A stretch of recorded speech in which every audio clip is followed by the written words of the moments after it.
Pourquoi 1 Jean chapitre 4, le verset 4 n'est pas expérimenté dans la vie des chrétiens? Tout simplement parce que les enfants de Dieu ne sont pas consistants dans les choses de Dieu. Les enfants de Dieu ne sont pas consistants en ce qui concerne les choses spirituelles.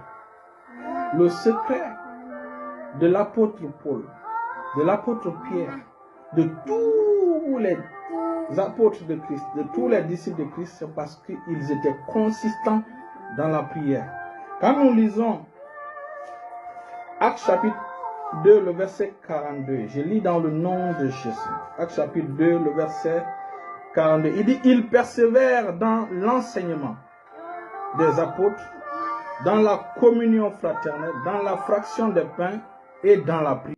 Ils persévéraient. Donc, la persévérance est quelque chose de critique en ce qui concerne les choses spirituelles. Dieu ne peut pas se révéler à toi si tu n'es pas consistant dans une chose pendant au moins 10 ans. Si c'est par exemple la prière, il faut être consistant dans la prière au moins 10 ans. Parce que notre Dieu est immortel. Il ne vit pas dans le temps, il est au-delà du temps. Donc, si par exemple, ton don, c'est l'enseignement, il faut rester dans l'enseignement pendant 10 ans. Au minimum pour expérimenter un autre niveau de Dieu. Si c'est la prière, si c'est l'intercession, reste dans l'intercession pendant au moins 10 ans. Là, quand tu es consistant, pendant au minimum 10 ans, notre Dieu te permettra d'accéder à une autre dimension de vie. C'est la raison pour laquelle les longues prières sont importantes. Prier longtemps en langue, prier de longues heures en langue est capital et important. Bonsoir. Père Céleste, nous te bénissons, te glorifions pour ce direct de guérison. Seigneur, donne-nous la sagesse qu'il faut afin de véhiculer ton message au nom puissant de Jésus. Seigneur, guéris ceux qui viendront et ceux qui suivront en différé. Guéris-les, Seigneur, là où ils ont besoin d'intervention. Interviens au nom puissant de Jésus. Dans le nom de Jésus, en prière. Bienvenue ma fille Madeleine Leduc. Il faut le dire, non? Bonsoir, ma fille Madeleine Leduc. Voilà.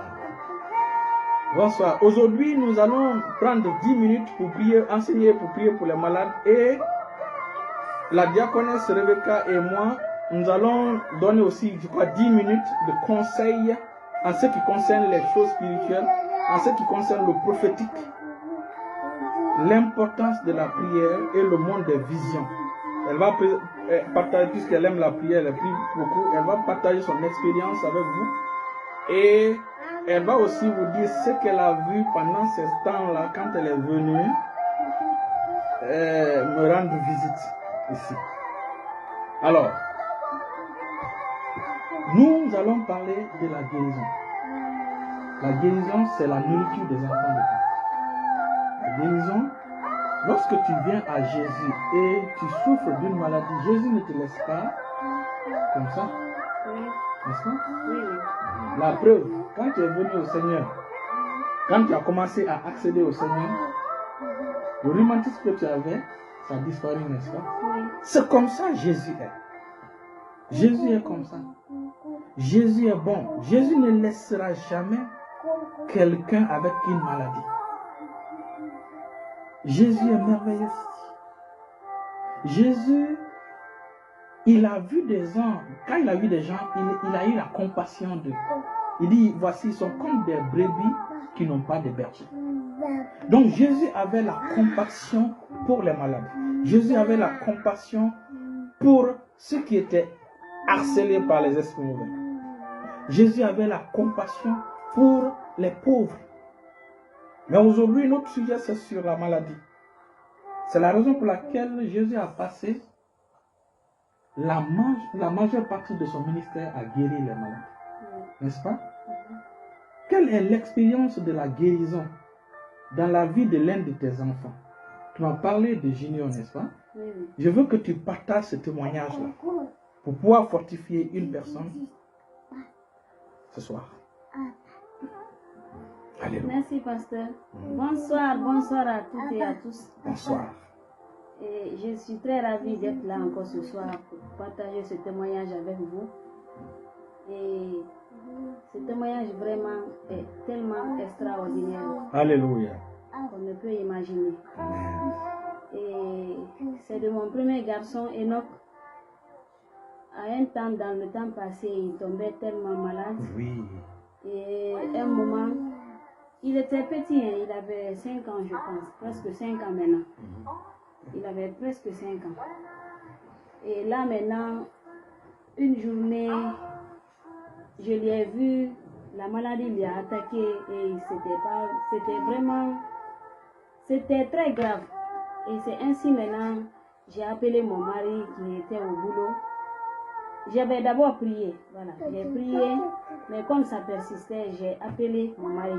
Pourquoi je l'ai fait? Parce que c'est lui qui est le prophète de la maison. Donc, en tant que femme chrétienne, si ton enfant ne se sent pas bien ou bien a été vraiment secoué par la maladie, tu peux exercer ta foi. Et en plus de ça, tu informes ton mari. C'est très important. Alléluia. Amen. Donc, c'est ainsi maintenant que j'ai appelé mon mari. Il est venu. Lorsqu'il est venu, on a envoyé l'enfant à l'hôpital. C'était mère et enfant clinique en partant vers Kipé là. C'était même vers Kipé, en allant vers Kipé. Donc, c'est ainsi maintenant, quand on est parti, je vais résumer. Lorsque nous sommes partis, le médecin a dit que mon enfant souffre de l'asthme. Hein? Voilà, l'asthme. Il m'a d'abord demandé que dans votre famille, personne ne souffre de l'asthme. Moi, je lui ai dit non. Parce que ce sont les mensonges de Satan. J'ai dit à la femme, je lui ai dit non, je lui ai dit que personne ne souffre. Et tandis que moi, mon papa biologique souffrait de l'asthme. Mais tu as refusé d'accepter. J'ai refusé d'accepter. Parce que c'était le mensonge de Satan. Un plan de l'ennemi pour pouvoir attaquer l'enfant de l'asthme. Oui. Donc, il se sert de l'asthme de ton papa comme point de contact pour infliger, alors que l'enfant n'a pas l'asthme. Oui, exactement. Et c'est ainsi maintenant, moi, j'ai rejeté cela. J'ai dit non, j'ai dit personne n'est dans la famille qui souffre de l'asthme. Comment Junior a retrouvé sa santé depuis parce que ça s'est passé entre 2011, parce qu'il est né en 2010, n'est-ce pas? Oui. Entre 2011 et 2014. Oui. Qu'est-ce qui s'est passé pour que Junior s'éloigne de l'hôpital? Bon. Parce qu'on l'amenait souvent à l'hôpital, n'est-ce pas? Oui. On est parti on a prié pour lui, on est parti à mère et enfant, on est parti à Ignasdine, n'est-ce pas? Maintenant, vers la fin, qu'est-ce qui s'est passé? Vers la fin, le petit a fait un rêve, il était couché. Il a fait une vision. Voilà. Il a eu une vision. Voilà, il a eu une vision. Quand il s'est réveillé, il était avec son papa, il dormait avec son papa. Donc, quand il s'est réveillé, après l'hôtel familial, il a commencé à dire à son papa, papa, j'ai vu Jésus dans le rêve. J'ai vu Jésus m'a apparu, ici c'était éclairé, la maison. C'était éclairé et Jésus m'a dit que n'aie pas peur, car je suis avec toi. Que je te donne le nom vainqueur. Ton nom sera maintenant vainqueur. Et c'est ce nom qu'il porte. Il aime tellement ce nom. Depuis lors maintenant, il dit, maman, Jésus m'a dit que c'est fini maintenant. Donc, et avant de te laisser continuer, en fait, j'avais un souci pour mon premier fils. Puisqu'il tombait régulièrement malade. Et notre prédication, c'est la santé divine. On priait pour lui. Et donc, ça n'allait pas. Et donc, après toutes ces choses, parce que c'était un fardeau pour moi. Maintenant, à partir de 2015, je crois, 14 ou 15.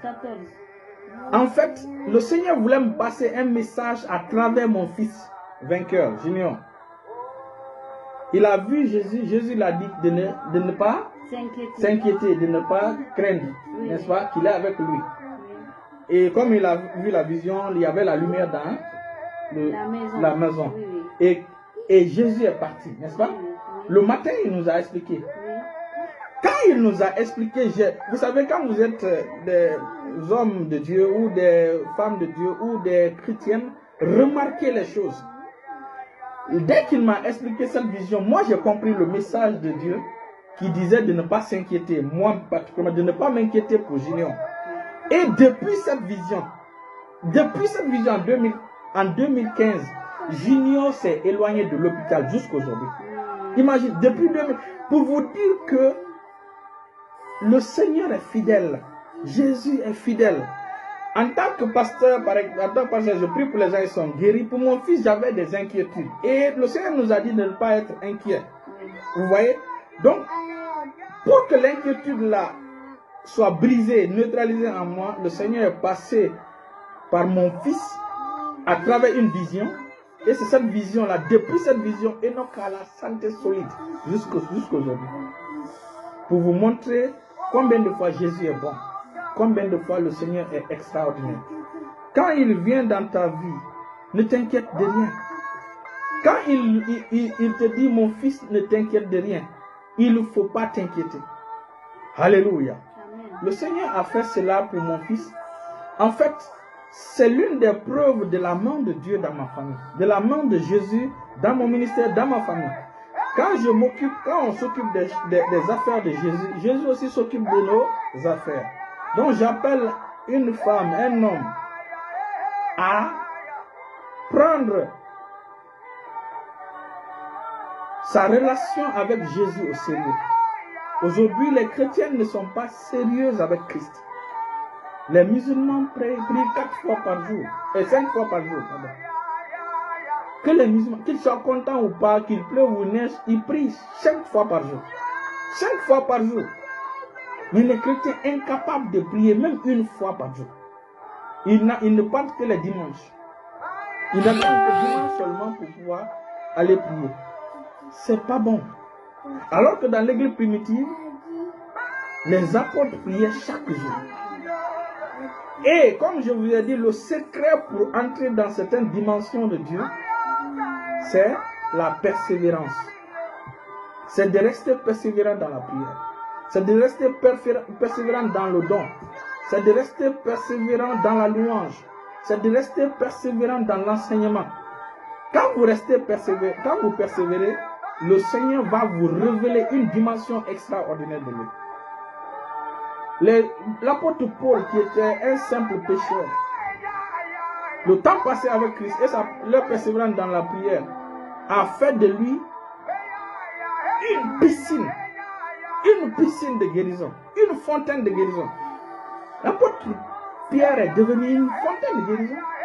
Quand il sortait du temple, quand il sortait de la grande réunion, on mettait les malades dans les rues, sur les couchettes. L'apôtre Pierre, c'était quelque chose qui n'était pas prévu. Mais quand il passait seulement, il n'avait pas programmé de prier pour ces personnes. Donc, quand il passait, son ombre guérissait les gens. Donc, les gens ont remarqué ça. Quand les gens ont remarqué que l'ombre de l'apôtre Pierre guérissait les gens, finalement, ils ont pris des malades dans les villages environnant Jérusalem. On est venu les déposer. Donc, quand Pierre finissait la prédication, quand Pierre finissait l'enseignement, il sortait, son ombre là guérissait les malades. Pour vous dire combien de fois la persévérance paye. Il y a des gens, ils veulent la guérison. Ils prient aujourd'hui, ils prient demain, ils peuvent prier 1 an, 2 ans. S'il n'y a pas de résultat, ils abandonnent. Alors qu'avec Dieu, il faut persévérer. C'est ceux qui persévèrent qui gagnent avec Dieu. Parce que Dieu ne dit jamais non aux gens. Alléluia. Donc, comme je l'ai dit au départ, la Bible dit dans 1 Jean chapitre 4, le verset, nous allons terminer par là et nous allons prier pour les malades. 1 Jean chapitre 4, le verset 4, il dit, vous êtes de Dieu. Il dit, vous êtes de Dieu. Il dit, verset 4, il dit, vous, petits enfants, vous êtes de Dieu et vous les avez vaincus parce que celui qui est en vous est plus grand que celui qui est dans le monde. Donc, le message ici, C'est qu'aujourd'hui, c'est le contraire.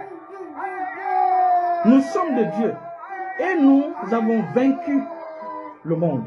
Mais malheureusement, ce que nous remarquons, c'est que celui qui est en nous, la Bible dit qu'il est plus fort que celui qui est dans le monde. C'est le contraire qu'on voit. C'est plutôt celui qui est dans le monde qui est plus fort que les enfants de Dieu.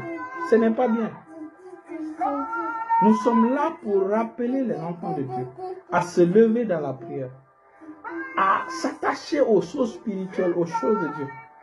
La prière, la méditation de la parole de Dieu. Voici la base de la manifestation des choses de Dieu.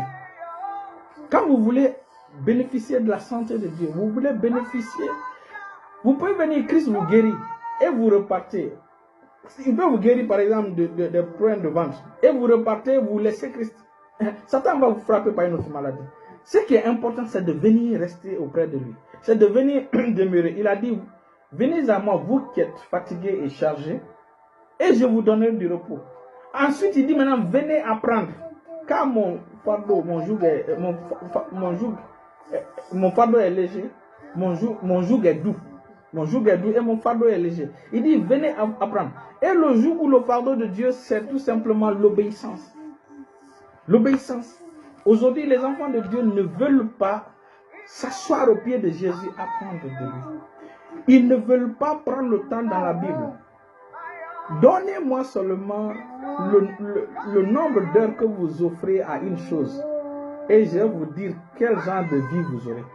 Si vous passez 12 heures sur Facebook, Facebook ne peut pas vous guérir. Donc vous serez victime de la sorcellerie. Vous serez victime de la maladie. Vous serez victime de toutes ces choses. Si vous passez 4 heures à regarder le ballon, 5 minutes seulement à prier par semaine ou 10 minutes à prier par semaine, quel résultat vous allez avoir? Prenez quelqu'un qui fait un examen. Dans l'année, on vous donne des leçons. Toi, tu passes 12 heures sur Facebook, 30 minutes pour réviser tes cours. À quel niveau tu sens? Tu vas même échouer. Vous voyez? Attachez-vous aux choses de Dieu. C'est Dieu qui vous a créé et vous a créé pour lui. Donc attachez-vous à lui, restez collés à lui et vous allez bénéficier des choses dont la Bible parle. Aujourd'hui, c'est le monde. Les gens sont plus forts. Le monde est plus fort que les chrétiens. C'est malheureux.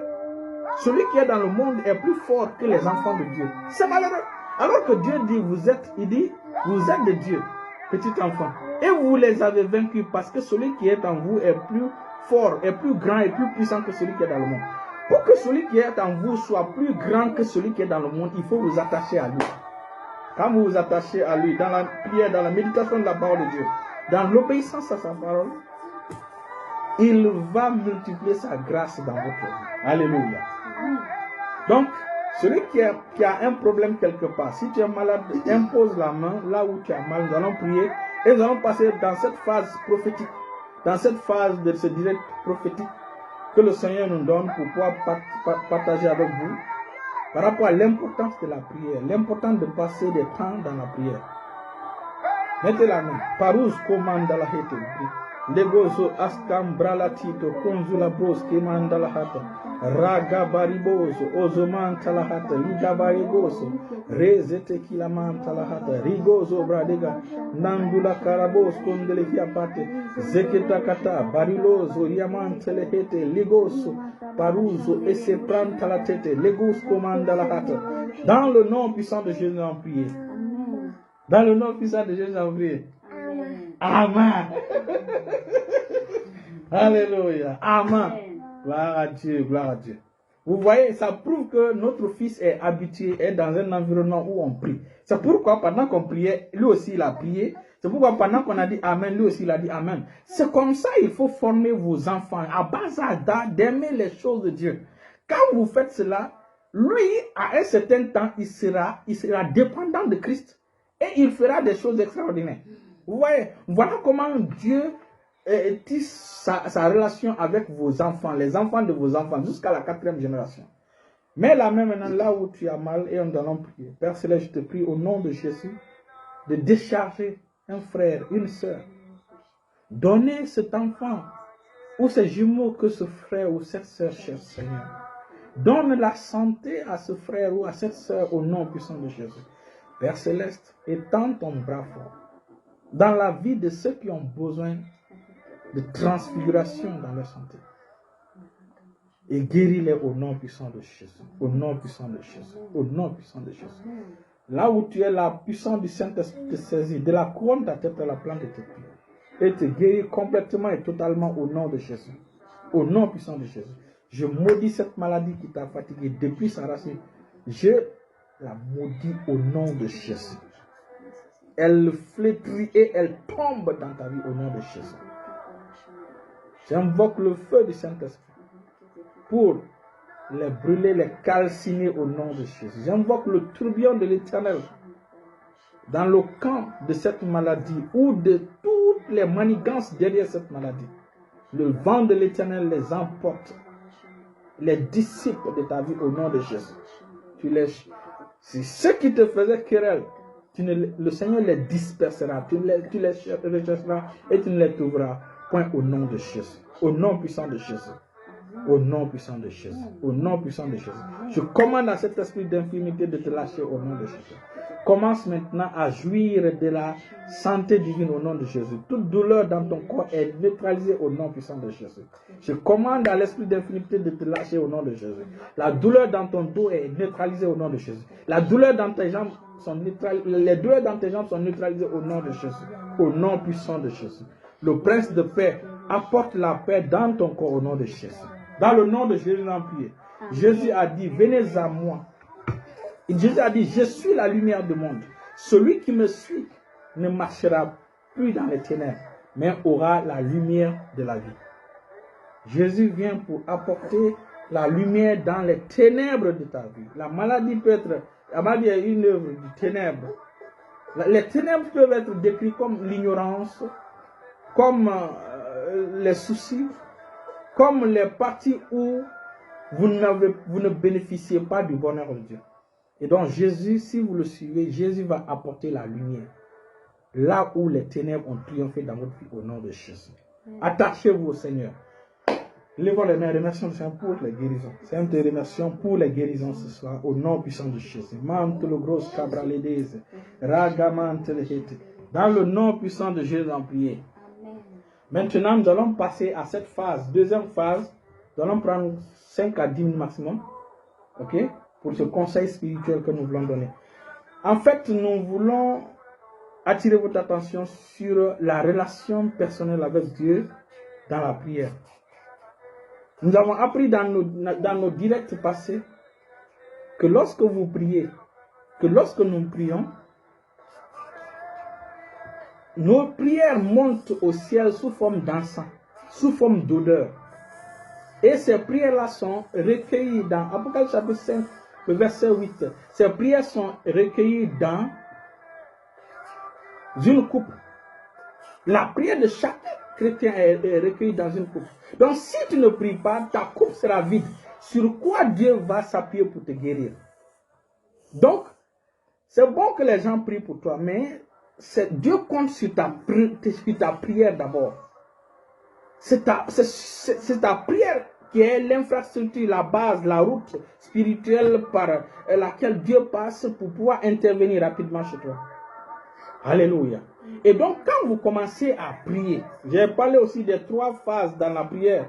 Abonnez-vous à notre page YouTube, vous allez bénéficier de nos enseignements, les 3 phases de la prière. J'avais cité 2 seulement. Le 3e, je le réserve pour un autre temps. Donc, lorsque vous commencez à prier, vous faites la prière votre vie, une activité que vous passez 1 heure. C'est pourquoi le parler en langue est capital. Quand vous parlez en langue, c'est critique et capital. Donc, 1 heure de temps, 2 heures de temps, 5 heures de temps, 10 heures de temps, ces capacités sont en vous. Il suffit seulement de décider. Vous pouvez passer 12 heures sur Facebook, ça ne vous rapporte rien.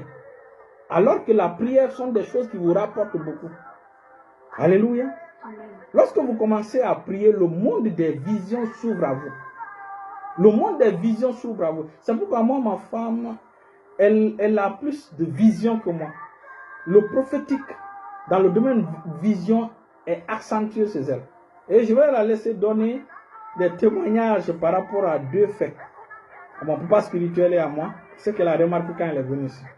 Donc, pour te laisser le temps de parler, de nous partager ton témoignage, la dernière fois tu m'as dit des choses qui m'ont vraiment touché. Je t'écoute, Merci beaucoup, pasteur. Dieu merci. Et c'est important ce que le pasteur a dit concernant la prière. Moi, je donne mon témoignage. Bon, dans les temps passés, quand on priait en matin, on était très matinal. Et de là maintenant, parce que chaque matin, quand nous partons, on salue l'homme de Dieu, pasteur Triomphe. Et j'avais une copine à l'époque. Et c'est là à saluer le pasteur. Après maintenant, mais ça trouvait que le pasteur m'avait déjà dépassé. Il était passé à côté de moi. Et lorsque le pasteur a passé à côté de moi, c'est comme si c'est le feu. Lorsque l'homme de Dieu a passé près de moi. Maintenant, ma copine à l'époque a dit maintenant, il dit que lorsque j'ai salué le pasteur, c'est comme si c'est le feu. C'est comme si c'est le feu, n'est-ce pas? C'est comme si c'est le feu. Notre papa spirituel, Ablaou qui chauffe, ça veut dire que sa main, ça veut dire que lorsque le pasteur triomphe, que sa main est devenue chaude. Voilà. Je vais maintenant vous montrer qu'est-ce qui fait que sa main est chaude. Vous savez, prenons par exemple le témoignage que Jésus a rendu de Jean-Baptiste. Dans Jean chapitre 5, le verset 35. Il dit, Jean était la lampe qui brûle et qui luit. Et vous avez voulu vous réjouir une heure à sa lumière. Donc, dans le monde spirituel, le témoignage des immortels, dans le monde spirituel, on voit, vous savez, c'est comme les sorciers. Les sorciers te voient spirituellement. Oui. Vous voyez? Donc, donc, quand un sorcier te voit, si vraiment tu es quelqu'un de spirituel, le sorcier note déjà dans le monde spirituel parce qu'il voit des choses spirituelles. Et comme on avait dit, n'est-ce pas? Que, par exemple, chez moi ici, ma chambre, ou n'importe quel lieu vous allez, le lieu a deux visions. Il y a la vision physique de ce lieu et il y a la vision spirituelle de ce lieu. Quand Jacob est venu au niveau de Luz, qui n'était pas encore Bethel, à ce niveau, il a pris, il n'y avait que des pierres, n'est-ce pas? Il a pris une pierre, il a mis sa tête dessus. Or, les pierres là étaient l'autel laissé par son papa, par son grand-père, Abraham. La vision physique de ce lieu, c'était, il y avait des pierres, n'est-ce pas? Oui. Mais la vision spirituelle, quand il s'est couché, il a dormi, qu'est-ce qu'il a vu? Il a vu une échelle. Il a vu des anges monter sur l'échelle, descendre. Et Dieu était au bout de l'échelle. Oui. Donc, l'autel, la vie de prière d'Abraham a créé cette ville spirituelle dans ce lieu. Donc, lorsque vous commencez à prier, vous créez une ville spirituelle là où vous êtes. Ça, c'est la vision. Maintenant, venons au niveau de la personne de Jean. Dans le monde spirituel, Jean était un feu qui brûlait. Donc, pasteur, par exemple, fait partie des Burning One. Et ça, c'était en quelle année? C'était 2011. 2013, 12, comme ça. 12, parce qu'on a déménagé là-bas vers les 2011, 10. 2010. Oui, on a déménagé là-bas vers les 2010. Et donc, les prières matinales, les répétitions se faisaient le matin très tôt. Donc, quand l'homme de Dieu est venu, tu as dépassé, vous avez salué, vous avez parlé, c'est-à-dire tu as dépassé, tu as senti la chaleur, n'est-ce pas? Maintenant, pour prouver ce témoignage, pour prouver que, vous savez, quand quelqu'un prie, il y a les effets. Toi, tu as remarqué cela, n'est-ce pas? Mais ta copine, hein, elle a senti la chaleur dans sa main lorsque l'homme de Dieu l'a salué. Donc, il fait partie des burning ones, des gens qui sont des flammes de feu. Donc, ça c'est le témoignage du feu dans la vie d'un homme de Dieu, ou le témoignage du feu dans la vie d'une femme de Dieu, d'une servante de Dieu. Donc, le feu a ce témoignage-là d'attirer l'attention des gens. Ce jour-là, vous avez eu, chacun a eu l'attention sur le pasteur. Ta copine est venue, pasteur, le pasteur m'a salué ma main, n'est-ce pas? Elle était chaude. Donc, il y a ces gens d'hommes de Dieu qui sont les brûlants. On appelle ça les incandescents, les brûlants. Il y a aussi une autre catégorie d'hommes de Dieu qu'on les appelle les lumières. Oui. Et ils sont les lumières, c'est-à-dire que c'est le témoignage de la lumière qui porte. Jean, lui, il était non seulement incandescent, mais aussi il était lumière. Il avait le témoignage du feu, il avait le témoignage de la lumière, parce qu'il a hérité de l'esprit de lui. Alors, le témoignage de la lumière, c'est qu'elle éclaire les nations. Vous vous rappelez, la Bible dit, il dit, lève-toi, brille, en Ésaïe chapitre 60, il dit, lève-toi, brille, car ta lumière arrive, et la gloire de Dieu s'est levée sur toi. Il dit, les nations marchent à la clarté de tes rayons, n'est-ce pas?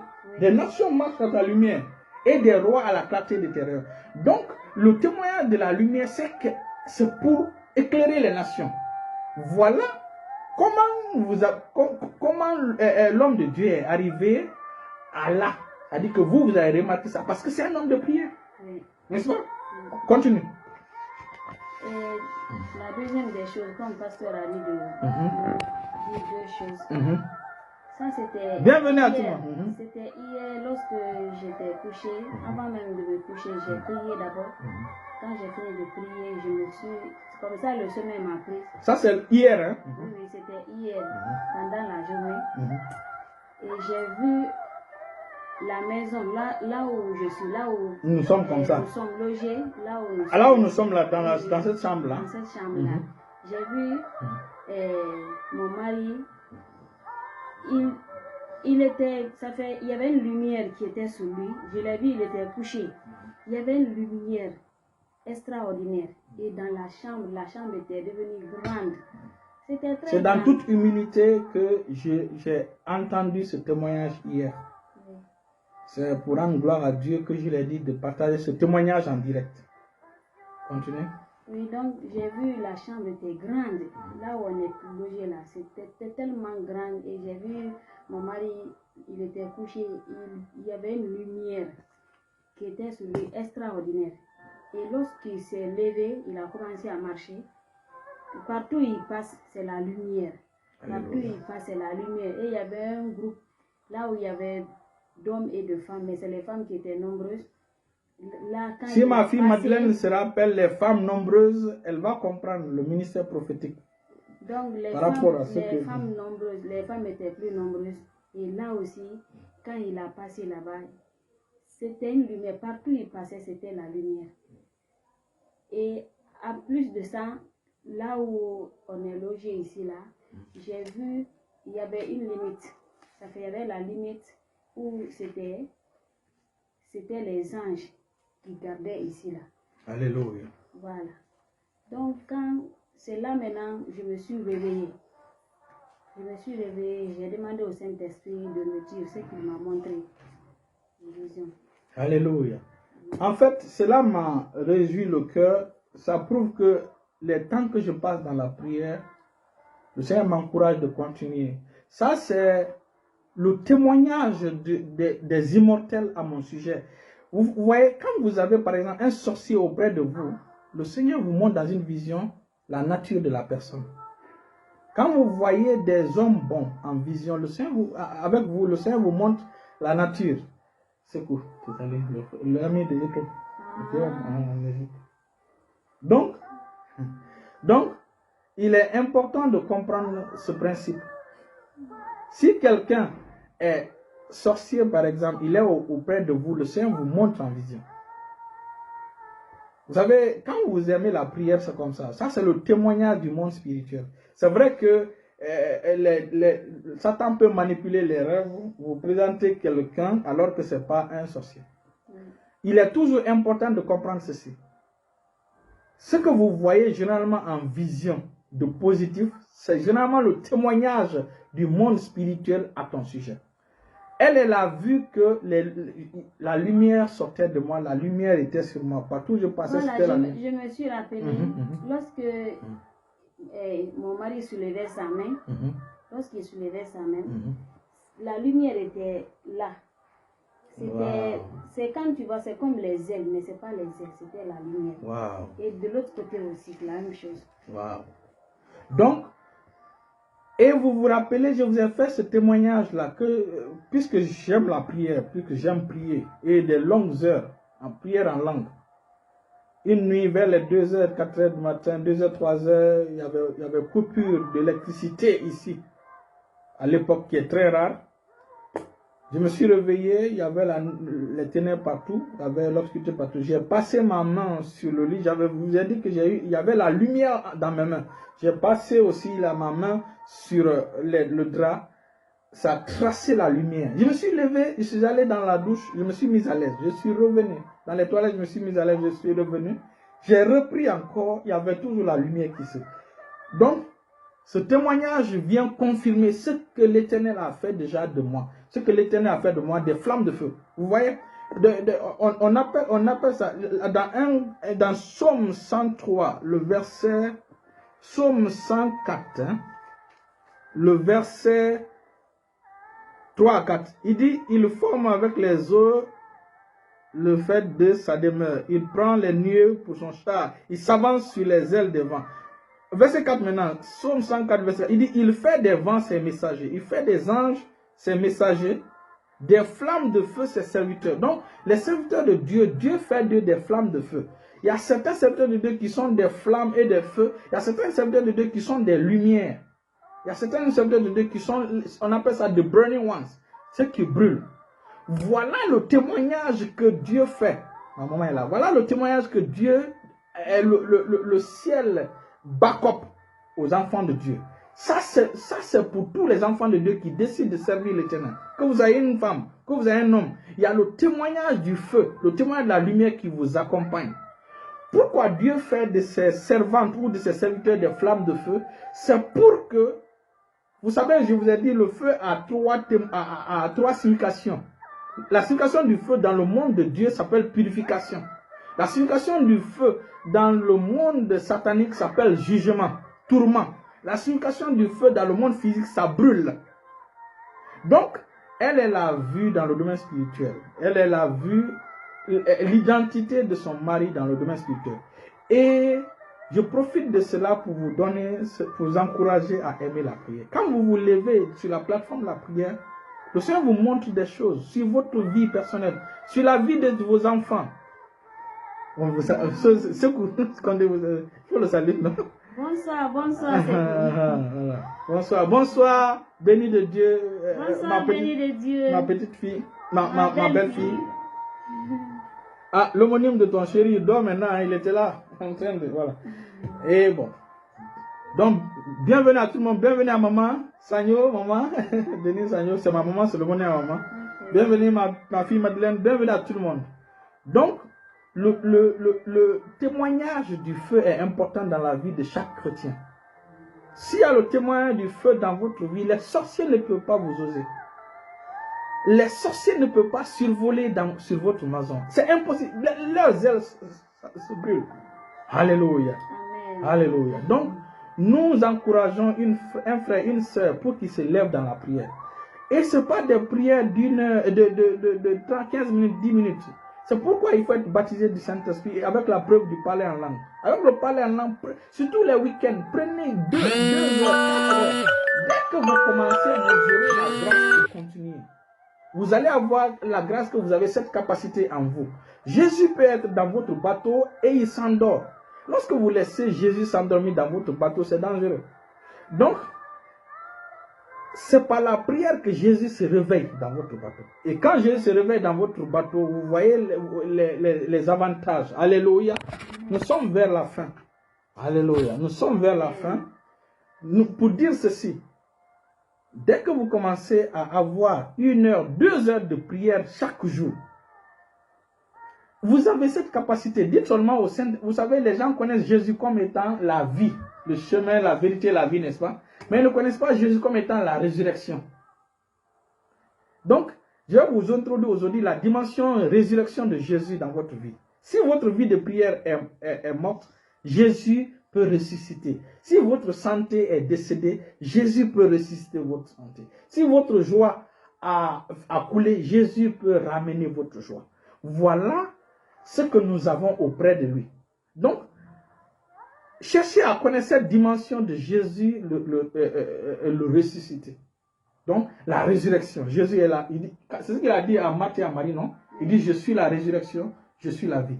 Donc, il est là. Et la spécialité du Saint-Esprit, c'est de vivifier votre vie de prière. C'est d'activer votre vie de prière. C'est de donner la vie à votre vie de prière. Et ainsi, vous allez prier 1 heure, 2 heures. La plupart de mes enfants prient 5 heures parfois. Certains vont jusqu'à 7 heures. Moi, j'ai eu cette grâce-là d'aller 7 heures, 10 heures. Il y a même un temps, je suis allé jusqu'à 13 heures et 30 minutes.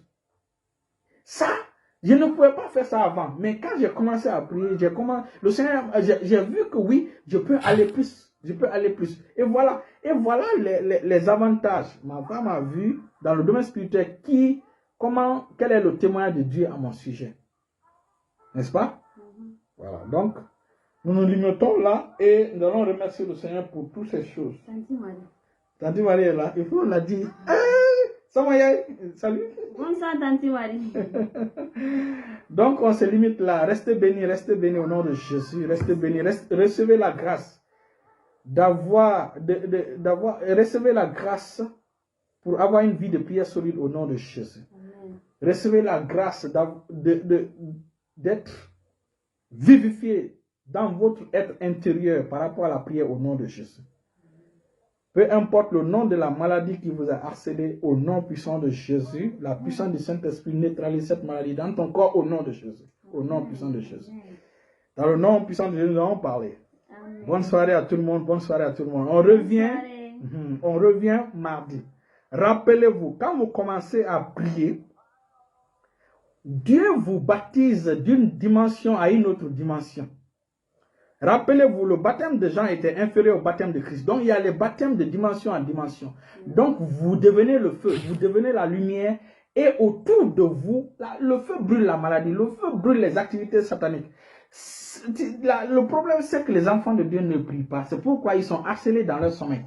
Mais quand tu as une vie de prière, quel démon va venir attaquer dans les rêves? Quel sorcier va quitter au village pour venir Dès qu'il vient, tes anges vont l'arrêter. Ou le feu qui brûle autour de toi va le tourmenter. C'est pourquoi quand Jésus apparaissait quelque part, les démons ont dit, qu'est-ce que tu es venu nous faire? Tu es venu nous faire peur?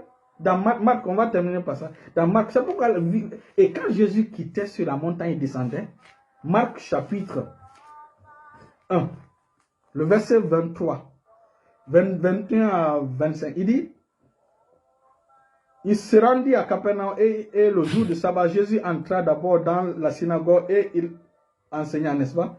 Il était frappé de sa doctrine car il enseignait comme ayant autorité et non comme les autres scribes. Il se trouva dans leur synagogue un homme qui avait un esprit impur et qui cria, Qui a-t-il entre nous et toi, Jésus de Nazareth? Tu es venu pour nous, Père? Je sais que tu es le Saint de Dieu. Jésus le menaça, disant, tais-toi et sors de cet homme. Donc, c'est parce que Jésus avait une vie de prière. Jésus ne s'est pas contenté d'être, je suis le Fils de Dieu, je dois me bluffer, je dois dormir. Non. Hein? Aujourd'hui, les chrétiens sont les enfants de Dieu, mais ils n'aiment pas prier. Alors que Jésus, qui est le Fils modèle de Dieu, le Fils idéal de Dieu, lui, il priait. Donc, il nous montre ici la voie. Mais les chrétiens prient, je suis par la grâce. Alors que la grâce elle-même qui est Christ, priait des heures. Il se levait avant 6 heures pour prier, vers les 4 heures pour prier jusqu'au matin. Il passait le temps. C'est pourquoi il fut transfiguré. Mais toi qui es le fils adoptif de Dieu, toi qui es le fils qui est venu, toi tu veux dire, c'est par la grâce, je ne veux pas prier. Ne prie pas. Quand les sorciers vont te chicoter, quand les féticheurs de ton village vont te harceler, te chicoter, tu viendras prier. Restez bénis, restez bénis, restez bénis. Je termine par ceci. Les musulmans prient 5 fois chaque jour. Peu importe leur humeur, ils prient 5 fois par jour. Les juifs prient 3 fois, certains prient plus. Regardez seulement quand on fait sortir les murs de lamentation à Jérusalem. Ils sont tous là-bas avec leurs choses là, leur chapeau, ils font des choses comme ça. Ils sont tous tout le temps là-bas. Mais toi, chrétien, tu ne t'attends que dimanche seulement pour prendre ta Bible, aller à l'église. Il y a certains même, c'est la fête, ils prennent leur Bible pour aller à l'église. Vous n'avez même pas le temps de lire. Voilà pourquoi la religion chrétienne a fatigué le monde chrétien.